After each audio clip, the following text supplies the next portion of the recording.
All right. Hi, everybody. This is Brianna Sullivan. I'm a school psychologist in the Bay Area and wanted to do a pretty quick, maybe 15-minute webinar going over Section 504 plans, specifically how 504 plans pertain to case managers.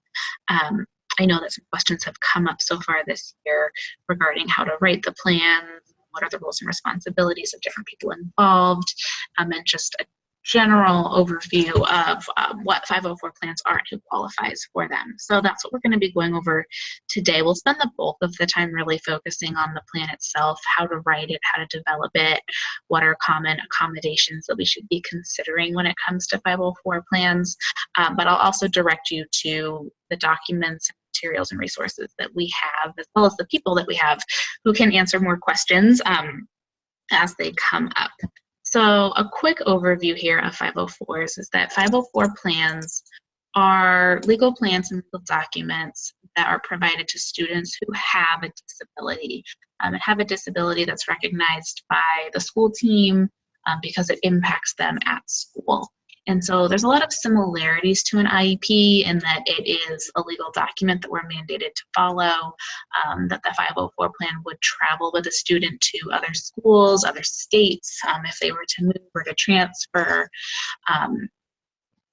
and that students do need to qualify for a 504. It's not something that a parent or a doctor can just recommend and we create it. We do have a system for making sure that a student truly does need it in the school setting. Students who need 504s typically need them because they have the academic skills needed to access what's going on in the classroom, and they don't need special education to provide them with academic services, but because of physical or medical limitations or because of mental health conditions, they might need some additional supports or accommodations in the classroom to make sure that they can really participate in all the parts of their school day. So the most common examples of this would really be symptoms of ADHD, which might be formally diagnosed by a doctor, though we don't need an actual medical diagnosis by a doctor for a student to have a 504 plan for symptoms of ADHD. That would be part of an assessment that the school psychologist along with the school team could do if there is no diagnosis by a doctor present. Also other health or medical conditions like severe allergies or epilepsy, students who might be going through chemotherapy, things like that could potentially require a 504 plan, and mental health conditions like significant anxiety or depression, even developmental disorders such as autism. If that student really doesn't need the academic services of an IEP, could be provided some accommodations and supports through a 504 plan. So we have a lot of information that's been compiled into a manual that lives in Box, and that is where we're going to go right now to see what we have there. Let me make sure that everyone can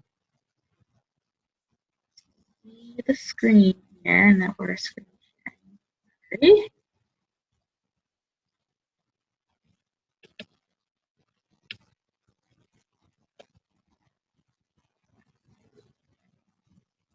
Okay, well, as you saw, everything was unboxed under Achievement, ISE, and then 504. There was the manual there, as well as the template for the 504 plan document itself in English and in Spanish.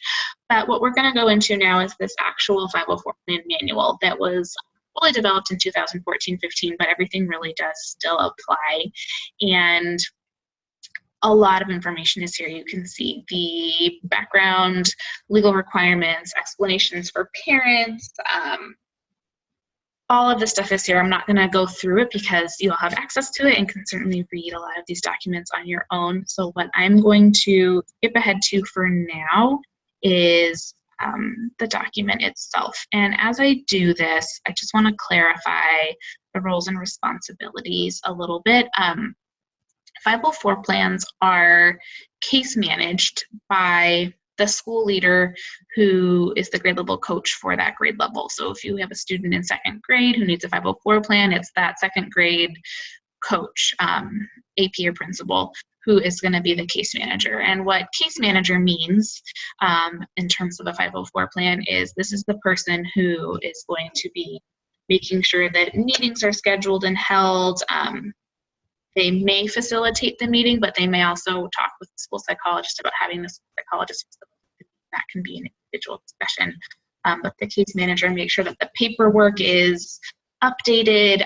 They're the one primarily responsible for making sure that these forms, like we're looking at now, are completed and updated, that the accommodations are actually happening in the classrooms, and that this information transfers year to year as teaching teams and potentially school leadership teams transition. So the case manager carries a little bit of the legal weight for making sure that everything is documented and happening, but that's going on within the context of this larger team that includes the gen ed teachers, the parents, and the school psychologist. And the way the school psychologist is primarily involved is in this assessment piece for eligibility. So if a parent or a doctor or a teacher, brings up a student needing a 504 plan, the school psychologist will be the one who will take the lead in gathering the information and really analyzing all the different sources of information to determine if they feel the student would qualify for a 504 plan or not. Just like with IEPs, it is a team decision. It's never just one person who is, at the gateway letting kids in or out. So it's a whole team decision, but the school psychologist has some of the additional tools and rating scales and observation techniques to potentially help guide the team in making that decision. So it is a partnership. After a student really is eligible, though, and a 504 plan has been developed, the ongoing maintenance of it is really owned by the case manager and the gen ed teachers and the parent. So that being said, if this were an initial 504 plan, so it's a student who is being considered and evaluated for a 504, and we're saying, yes, it makes sense that this child needs one, this is how we would go about completing the paperwork. For actually holding the 504 meeting, it would be best for the school psych and the case manager to sit down together and kind of draft up as much of this as possible. Everything could be edited and changed in the meeting, but it's nice to kind of have an idea of some of the key information here already. So we put the student's name, student's demographic info. If it's their very first 504, it's an initial. Every 504 meeting we have after that to make changes, make updates, review the plan with new team members is going to be the review. And then as we go down, a lot of this is going to look really familiar, either from SSTs or from IEPs, starting off with a conversation of student strengths. So getting input from teachers and parents about what that child is good at, what they're interested in. And then we're going to move into our assessment sources. And we don't need to have all of these sources. We're just going to check the boxes for whichever sources are relevant for this particular case. So we usually can check the box here for achievement tests because this is really related to academic data, and we have plenty of academic data at RocketShip. This would be a good place to document step level and step growth, NWA levels and NWA growth, any other achievement information that teachers may have, any other historical academic data from report cards or Schoolzilla that would indicate where a student is performing academically. So that can be populated ahead of time because we can get a lot of that from Schoolzilla or report cards. Then we have the teacher report, which also for every 504 meeting, we should be able to check this box off and put some input here. This is going to be input from the teachers around what's going well in the classroom, what areas of challenge they're seeing, and then specifically what symptoms or behaviors they're seeing related to that child's disability or concerns that are actually impacting them in the classroom. So that can be gathered ahead of time, that can be documented as you're actually in the meeting, sort of like you're taking notes, whatever is more feasible in that situation. Then we have the medical report section. This you may or may not be able to fill out. It depends on if there are outside service providers or outside doctors involved. Sometimes you might just get a prescription pad, a piece of paper that says, you know, the student was diagnosed with ADHD on this date. And if that's the case, you can check this box and just indicate, you know, Dr. So-and-so, you know, diagnosed child with this disability on this date. If there is more information, if there's actual reports and records, this would be a really good place to summarize what those are in terms of what the actual diagnosis is and how that doctor is claiming that condition affects the child at school. You know, what are the side effects? What are the behaviors related to it? What are the challenges related to it? Here we have the behavior rating scale section. This is primarily going to be owned by the school psychologist if they do rating scales as part of an initial assessment.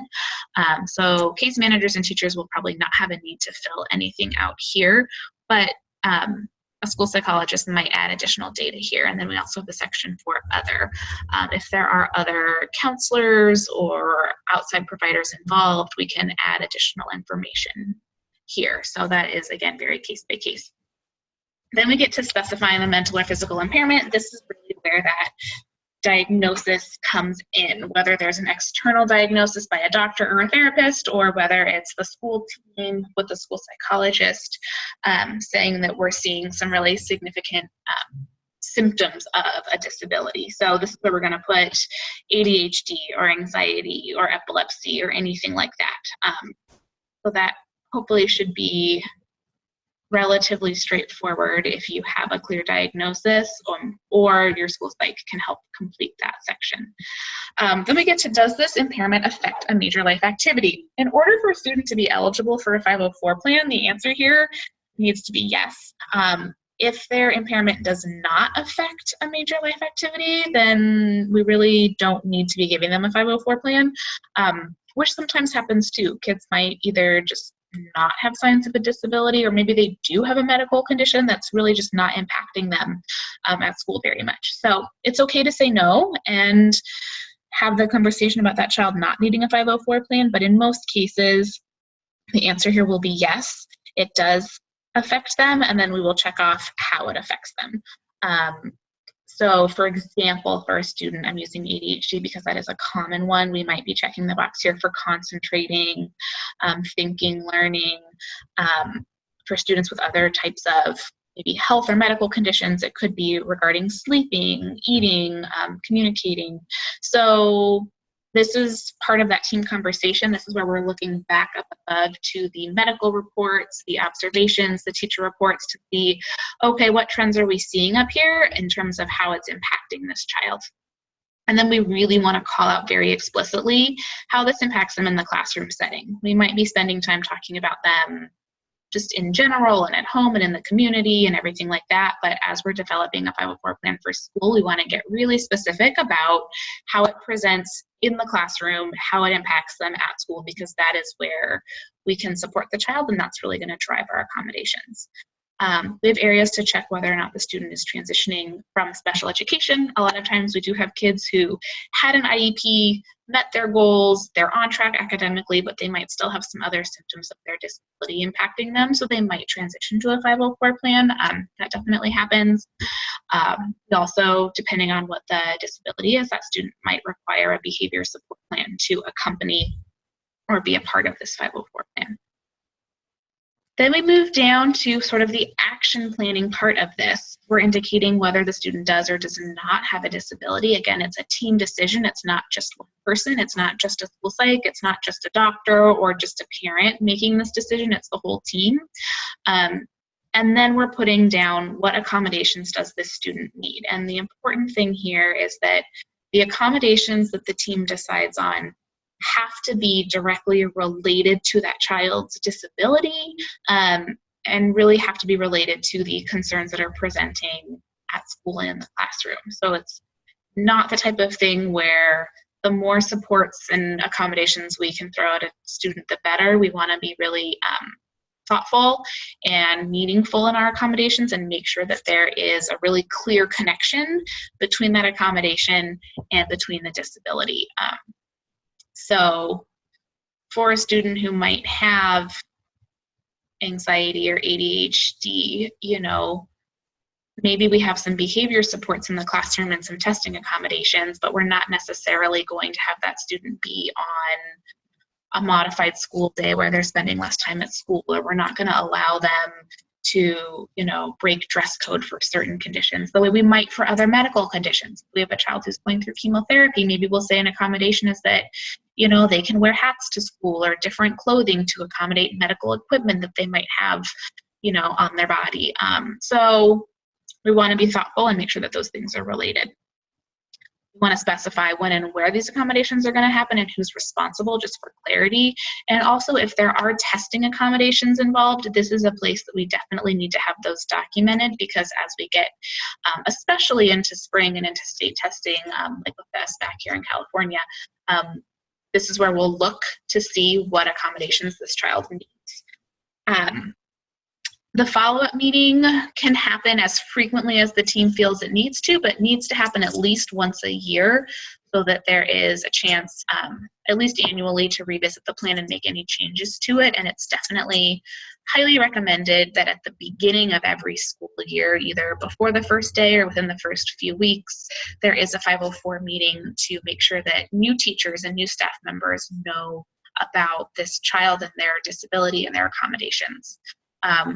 Just like with IEPs, we have a signature section, and just like with IEPs, parents have the opportunity to either sign an agreement with the plan we're proposing or to disagree. And they do have parent rights, which are included in this manual as well. So if they do have concerns, I mean, every parent should get a copy of their parent rights, but especially if they are disagreeing with aspects of the 504 plan, this would be the place to direct them to. Tells them what they can do if they disagree. There are more documents in here related to the evaluation for a 504, denying a 504. That's really something that your school psychologist will be involved in when new cases come up. For the most part, for case managers, most important things for you guys to know about are really how to complete and maintain this paperwork. And you'll be doing this with your school psych and with the team, especially for the initial. And then for any ongoing meetings, annual meetings, or changes, you as the case manager will just be updating this plan itself and making sure everyone is signing it at the end when you're finalizing new changes to it.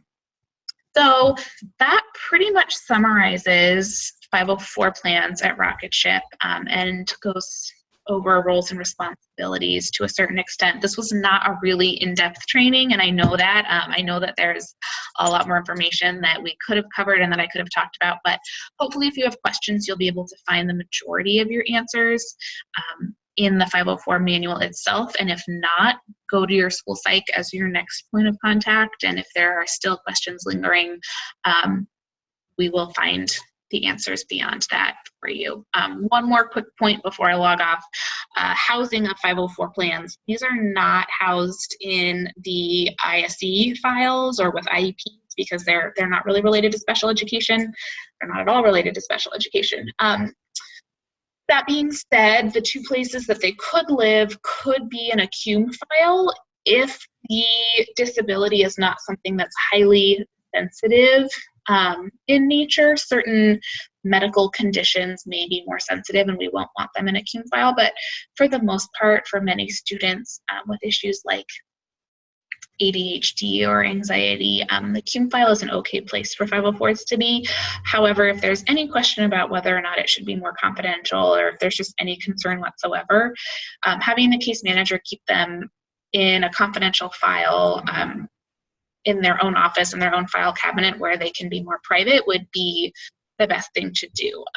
The things we just want to make sure happen are that year to year that these 504 plans, the signed actual hard copies, are transitioning from one case manager to the next, so that if there is turnover or changes in roles, that these aren't getting lost, and that also if students are transferring to other schools or graduating onto middle school, that these plans are following them as well. So regardless of where they're housed, it's important that case managers have a plan and have a system for making sure they follow the student into the next year. And to that point, at the end of every 504 meeting, it's important to make a copy of the signed 504 to give to the parent too, so that they can have their own copies should they move or transfer schools.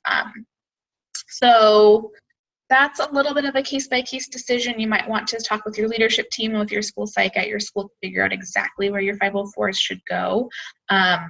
As long as they are housed somewhere where they're accessible and that sensitive private information is protected, it's not quite the same as the IEP files that are locked in file cabinets in the ISC rooms. So follow up more with your school psych about that. And if you have any other questions, refer to the manual or reach out to your psych, or you can reach out to me and I will do my best to get you the answer.